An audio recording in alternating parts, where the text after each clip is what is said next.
Last time on Why This Universe, we talked about how accelerating particles to extremely high energies and colliding them into each other turns out to be a very important way that physicists have learned about the universe. Today, we're going to pick up that conversation and focus on the most powerful and exciting particle accelerator that exists in the world today. It's an incredible machine, it definitely deserves its own episode, and it's called the Large Hadron Collider. This episode of Why This Universe is supported by Wondrium.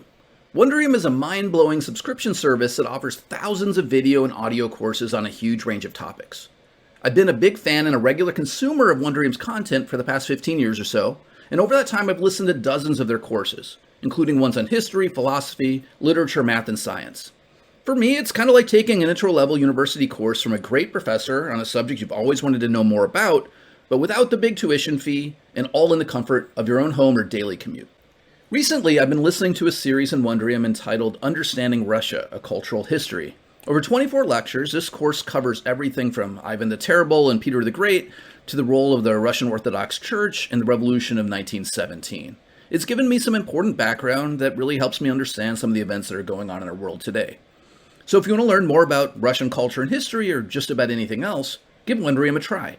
You can sign up for Wondrium now through our special URL to get a month of unlimited access for free. Just go to wondrium.com/universe.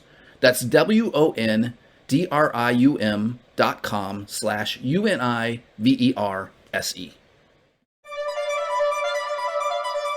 You're listening to Why This Universe, a podcast where we break down the biggest ideas in physics. I'm Shalma Wegsman. And I'm Dan Hooper.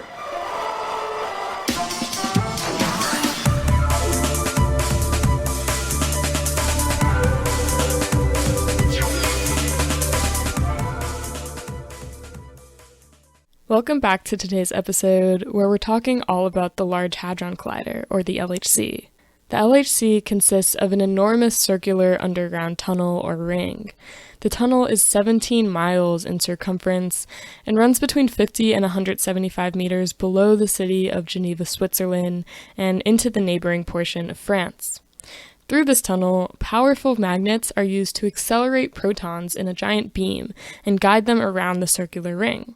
This includes over 1,000 dipole magnets, whose job it is to keep the proton beam moving along the circular path, and a bunch of other magnets that are used to keep the proton beam focused and otherwise manipulate the beam along its trajectory.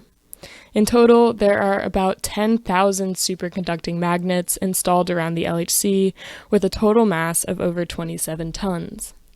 Since these magnets are superconducting, they have to be kept at a super cold temperature in order to function, right around 1.9 degrees Kelvin. That is just barely above absolute zero. To keep these magnets so incredibly cold, physicists use liquid helium. In fact, nearly 100 tons of liquid helium is needed to keep the LHC operational. This makes the LHC the single coldest place of its size in the entire universe, even colder than the temperature of empty space, which lands around 2.7 Kelvin because of the cosmic microwave background. Around its ring, the LHC accelerates beams of protons to a speed just below the speed of light, the official speed limit of the universe. And these protons go very, very close to the speed of light, about 99.999999% of the speed of light. At this speed, a proton can make over 11,000 complete revolutions around the LHC's 17-mile ring in every single second. Of course, the reason that we want these protons to be moving as fast as possible is because the faster they're moving, the more energy they'll have, so that when we finally collide these two beams of protons, they'll result in a collision of very high energy. Because of Einstein's E=mc² equation, more energy being present means that it'll be possible to create forms of matter that have higher mass. That means creating, for a moment in these collision sites, exotic particles that we don't get to normally see in other sorts of experiments. At their speed of 99.999999% of the speed of light, each proton carries an energy of 6.8 tera electron volts. That is more than 7,000 times as much energy as what is stored in the mass of the proton when it's at rest. This is the highest energy that any particle accelerator has ever been able to reach. Before the LHC, the Fermilab Tevatron held the record, but the energies they reached were about 7 times lower than that at the LHC. Instead of moving individual protons around the ring, the LHC accelerates them in big groups called bunches. Each bunch consists of about 100 billion protons, and a given bunch is separated in time from the next one by about 25 nanoseconds. This means that if you watch the protons moving through the tunnel, you'd see one bunch of 100 billion protons go by every 25 billionths of a second. So now we have these beams of protons moving through the tunnel at just slightly below the speed of light. So the next step is that we want to actually collide 2 of these beams together, one going in a clockwise direction and one being accelerated in the counterclockwise direction. This happens at a few designated collision points along the ring that physicists keep great track of. Now, most of these protons aren't actually colliding with each other. Most of them pass right through each other. But a small fraction of these protons hit another proton head-on. And since there are so many beams of protons, each with hundreds of billions of protons being accelerated, the total collision rate at the LHC turns out to be really high, about 1 billion total collisions in each second of operation. Next, let's talk about what these collisions actually look like at the LHC and what physicists hope to learn by studying them. Well, first of all, let's keep in mind that it's not whole protons doing the colliding here. Each proton is made up of smaller, more fundamental particles like quarks, antiquarks, and gluons. So instead of thinking about a collision at the LHC as something taking place between 2 protons, it's perhaps more correct to think of these collisions taking place between 2 of these smaller kinds of particles, like between 2 quarks, for example, or between 2 gluons, or between a quark and an antiquark, or so on and so forth. The proton is like a big, bag of loosely connected, quarks and gluons and antiquarks. When 2 of those bags hit, not every quark involved really gets a big impact, but 2 of those quarks or gluons or antiquarks, they're the things doing the colliding. So in each of these collisions, the particles involved exchange energy and momentum between each other, and then they basically create a little explosion, creating a shower of different energetic particles. Some particles created in these explosions may be very heavy, unstable, and short-lived, changing into other particles before we can even observe them in our detector. Instead, they just see this outgoing shower of leftover particles. By measuring the characteristics of as many of these outgoing particles as possible, physicists can try to reconstruct what really went on in the underlying collision, hopefully allowing us to infer the kinds of particles that were present in that initial explosion. These kinds of measurements are really difficult to perform, at least if you want to make the measurements precisely enough to kind of learn the sorts of things that we're trying to learn from these collisions. To make these sorts of measurements, physicists have designed and built huge detectors which surround each of the LHC's collision points. And I can't overstate the word huge. I really, really mean huge. These are like gymnasium-sized collections of electronics and other 21st century components. As those little explosions happen and particles fly out in all directions, this gymnasium-sized thing records, where those particles are going, how much energy they have, what, their properties are, all that sort of stuff. In total, there are 4 of these detectors at the LHC. 2 of them are kind of known as the all-purpose detectors, and they're called CMS and ATLAS. Those stand for something, but physicists almost never talk about what they stand for, so I'm just going to call them CMS and ATLAS. And then the other 2 are called ALICE and LHCb. And these are more specialized detectors. I don't think in this podcast I'm going to get into the details of what makes each of these 4 detectors different. But it suffices to say they're all unique and they all have come with their own advantages and disadvantages. But for the purposes of kind of this view from 30,000 feet, the 4 detectors are all kind of the same. They all have the same main basic components, designed to measure as much as they can about the collisions going on inside them. It's kind of like we're filming a movie at each collision site, and each detector captures the scene at a different angle or in a different sort of light. Except instead of worrying about angles and lowlights and close-ups, the detectors at the LHC actually capture different energies, charges, and different particle properties. So let's describe the basic detector components to give you a flavor for how these detectors at the LHC really work. So the first component immediately surrounds the collision point. So this is the innermost component, and we call this component the tracker. The tracker is designed to measure the trajectories of electrically charged particles that pass through it. So if an electron or a proton or any charged particle moves into the tracker, it deposits energy in that tracker in a way that allows you to kind of reconstruct where that particle moved through this inner part of the detector.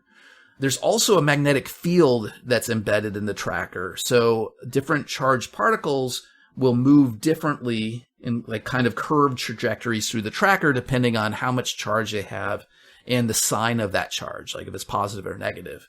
So the tracker basically tells us what kinds of charged particles are moving through it and how much energy they each have. Once the particles leave the tracker, they enter the second stage of the detector, well, really the second and third stages, which are both known as calorimeters. One of these calorimeters is designed to slow down electrons, positrons, and photons and to measure how much energy those sorts of particles have. And then the second outer calorimeter does kind of the same thing, but instead of electrons and photons, it slows down the particles we call mesons and baryons, again measuring their energies in that process. So at this point, we're starting to get a pretty complete picture of a lot of these collisions. Some particles flew out in all directions. We measured all the charges of those particles and their initial energies. And then we slowed down a lot of those particles in the two calorimeters, measuring their energies in detail. And basically, most of the particles in that original collision have probably slowed down and come to essentially a halt by this point. But there's an exception. The exception are the particles we call muons. Muons are basically like electrons, but they're heavier and unstable. And because they're so much heavier than the electrons, they don't lose nearly as much energy as they pass through those calorimeters. So they escape the calorimeters and they enter the fourth and final stage of the detector. We call it the muon tracker. It's basically a second tracker, but it's higher density and it's specifically, designed to identify muons and to measure their energy and momentum.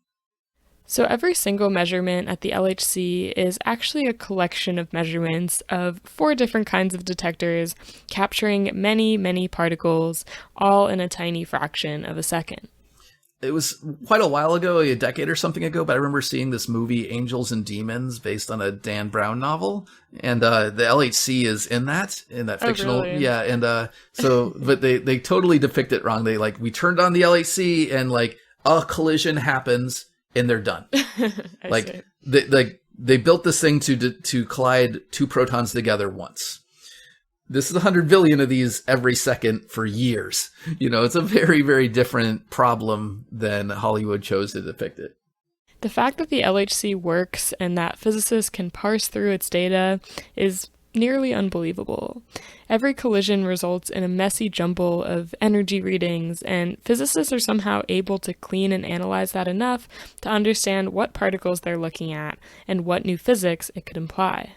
I mean, probably there's nothing that can be more impressive than developing a piece of technology that you have a hard time believing could exist.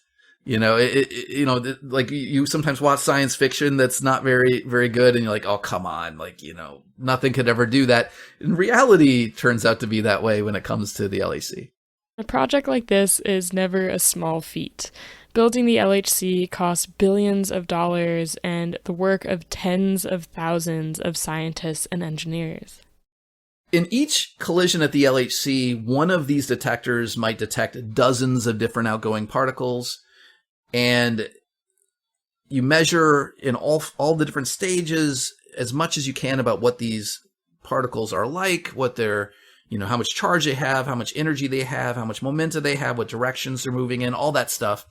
And from that, you can use computer algorithms to try to reconstruct what went on in that initial collision. If you've heard of the LHC before, it might be because of one very important discovery. You may have even heard that it's the discovery of the quote-unquote God particle. What it really is the particle that is responsible for giving all the other particles in the universe mass. Without this particle, everything would be massless, and it's called the Higgs Boson. The Higgs boson was like probably the main science goal of the LHC when it was designed and constructed. This is a particle that before the LHC was a hypothetical particle. It was, theorized to exist as early as the 1960s, but, we never detected it. A lot of physicists thought it probably existed, but there were some who thought it didn't. And this is the sort of thing the LHC should be able to produce and study. It turns out that a Higgs boson is created in only about 1 in 2 billion of the collisions at the LHC. In these comparatively rare collisions, the Higgs doesn't hang out very long. It disappears almost instantly, decaying into other kinds of particles before you could ever measure the Higgs itself. This happens before the Higgs ever enters even the innermost parts of the detector. So the detectors at the LHC don't ever actually see the Higgs directly, but they only see its decay products. It turns out there are a bunch of different ways that a Higgs boson can decay. But the one that's easiest or maybe cleanest to see at the LHC is when the Higgs decays to a pair of photons. So these photons don't have any electric charge, so they basically pass through the inner detector without much happening there. But then they enter the calorimeter and they lose their energy, and that calorimeter measures the energy and momentum of those photons. You take the measurement of those photons along with anything else in the collision, and you can work backwards to reconstruct the mass of the particle that created them in their decay. In this case, you can work back to find out that, the particle that created these photons must have a mass of a certain value, which turns out to be the mass of the Higgs boson. And you can kind of figure out from these external particles what went on in that original innermost part of the collision. Right, so it's not even just that, the collision happens, there are dozens of particles, and we measure them all. It's also possible that the collision happens, you create a very short-lived, interesting particle like the Higgs boson, and then before we measure that, it's decaying into even more particles. So, it's not even necessarily that we can just take all these particles that we see and say, well, that's it, so you have to, go backwards and be could these have decayed from something else? It's very complicated. You could imagine producing particles that would be exotic at the LHC that would be long-lived enough to make it into the various detector components. But most of the exotic physics we're looking for at the LHC will never do that. These are very, very short-lived particles. The Higgs is an example, but there are lots of other examples of particles we might want to, look for at the LHC that we would expect to decay long before we could see them directly. So when the Higgs boson was discovered at the LHC, it wasn't because physicists actually caught it on camera. Instead, they saw 2 photons moving at just the right energy to imply that they were the result of the decay of a Higgs that existed for just a brief moment after the collision. But it doesn't just take one of these measurements. No single collision at the LHC like this would ever be enough information to really convince you that you'd created a particular kind of particle like a Higgs boson. After all, there are lots of other ways to make energetic photons. Only a tiny fraction of the collisions make a Higgs in the first place. So any one event is probably something you could chalk up to just ordinary mundane physics going on. But if you have enough events like this, enough events that point to a Higgs boson being involved with a particular mass, then you could become pretty confident that the Higgs was really behind those events and at least statistically conclude that you've discovered a new kind of particle. I mentioned before that about 1 billion collisions take place each second at the LHC, and I also said that a Higgs boson is produced in about 1 out of 2 billion of those collisions. So putting those two numbers together, that means that a Higgs boson is created at the LHC once every couple of seconds or so. But only about 1 in 500 of those Higgses decay into the pair of photons, this kind of clean decay channel or decay mode that we're talking about. So that means you have to wait something like 1,000 seconds before one of those events will happen. So that's 20 minutes or something. And then it turns out that most of those events are pretty dirty and hard to use. So those end up getting thrown out. So after taking into account all these things, we're really left with only maybe hundreds of these high-quality telltale Higgs events that are produced in every year of LHC operations. The LHC started taking data at the end of 2009, And over the next couple of years, they started to report hints of what looks like the Higgs boson. They weren't sure, but something Higgsy was popping its head out of the data. And then finally, on July 4th of 2012, the teams operating the CMS and ATLAS detectors announced that they discovered the existence of a new particle, which we now know as the Higgs boson. Because of the timing of this announcement, July 4th, 2012, many physicists, especially those of us in the US, now refer to July 4th as Higgs Dependence Day. I've never heard that. It's definitely a thing. It's like the fireworks are actually celebrating the LHC collisions. Yeah, I mean, I'm happy to celebrate my country's independence, but also I'm happy to maybe celebrate the interconnectedness of the scientific world and the fact that scientists from around the world work together to build this incredible machine and discover this new facet of nature that could never be done by one country alone.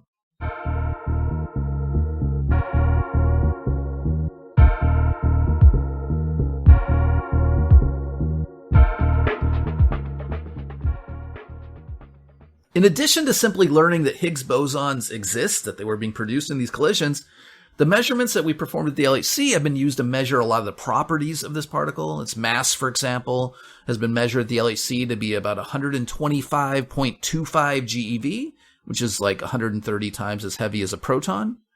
We've also measured a bunch of the different ways that Higgs bosons can decay. This includes that very useful decay to 2 photons, but it also different decays to things like bottom quarks, W bosons, Charms quarks, tau leptons, and so on and so forth. And here's the really impressive thing. As best as we can measure, at least so far, all of these properties, all these decay rates, all of the properties we measured of the Higgs boson match what we predicted using the standard model of particle physics. This is like just another, feather in the hat of the standard model and its predictive power. It's just an incredible theory. It just keeps holding up to scrutiny decade after decade, year after year. The LHC so far has not managed to break this long-standing theory and its very long string of predictive successes. And while devising a theory that successful is great news, it still doesn't satisfy some physicists. We know that there are gaps in what the standard model can explain. For example, it can't explain gravity or dark matter. And because of that, many physicists are hoping to find a place where the standard model breaks.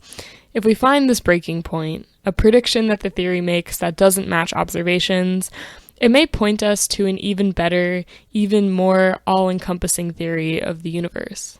It is a great legacy at the LHC that's been able to validate and test the standard model so well, but what I really want is a discovery of some kind of totally new physics, something, some new forms of matter or a new force or maybe something else we haven't even thought of yet. That would be a lot more exciting than yet another confirmation of the standard model. And there are a bunch of reasons to think the LHC might be able to do this, might be able to discover new physics. There are a bunch of mysteries that are faced by physicists and cosmologists that motivate us to consider other kinds of physics. After all, there isn't a physicist anywhere worth their salt that would say that the standard model is a complete theory. That's just not in the cards. No one thinks that's true. Standard model doesn't explain dark matter. It doesn't explain why there's more matter than antimatter in the universe. It doesn't explain how neutrinos have mass. It doesn't explain dark energy. It doesn't explain inflation. All sorts of things that we don't understand that maybe the LHC's measurements can give us some hint into. So maybe, for example, we can produce particles of dark matter at the LHC. So far, we haven't seen any evidence of this, but maybe in the future that could happen.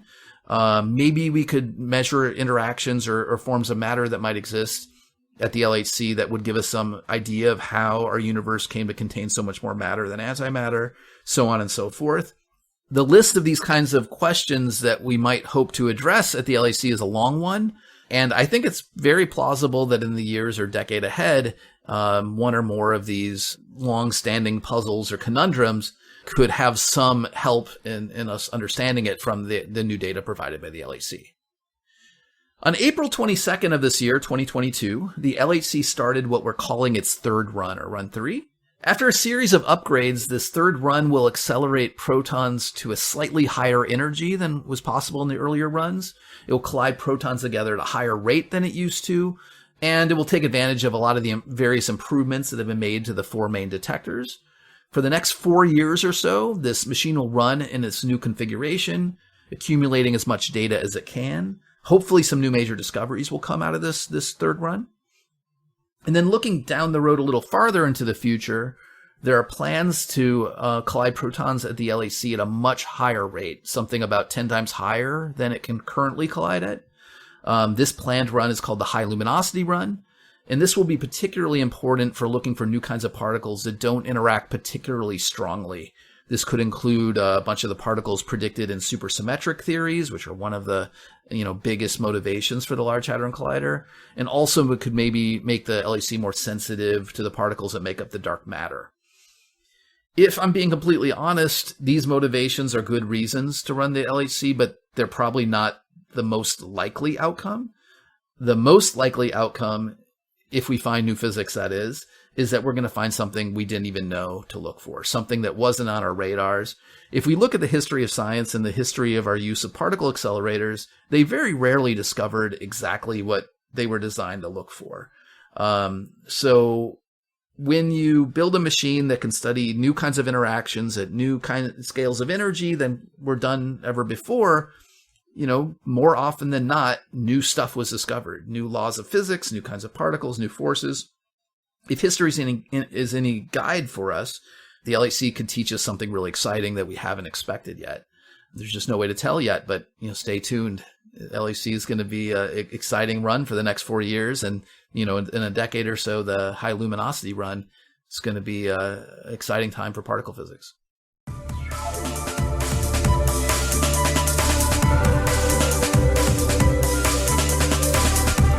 Why This Universe is brought to you by the University of Chicago Podcast Network.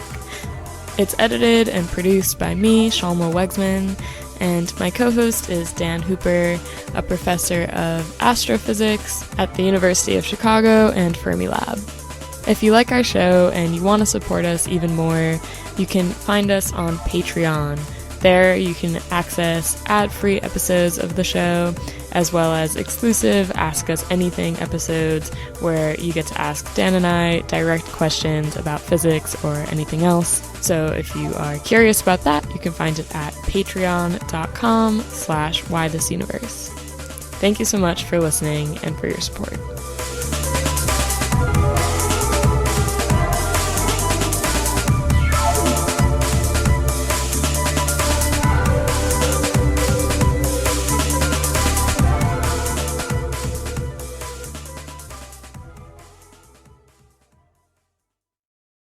For all you working at the LHC, find me a second version of quantum mechanics, if you don't mind. I would really appreciate that.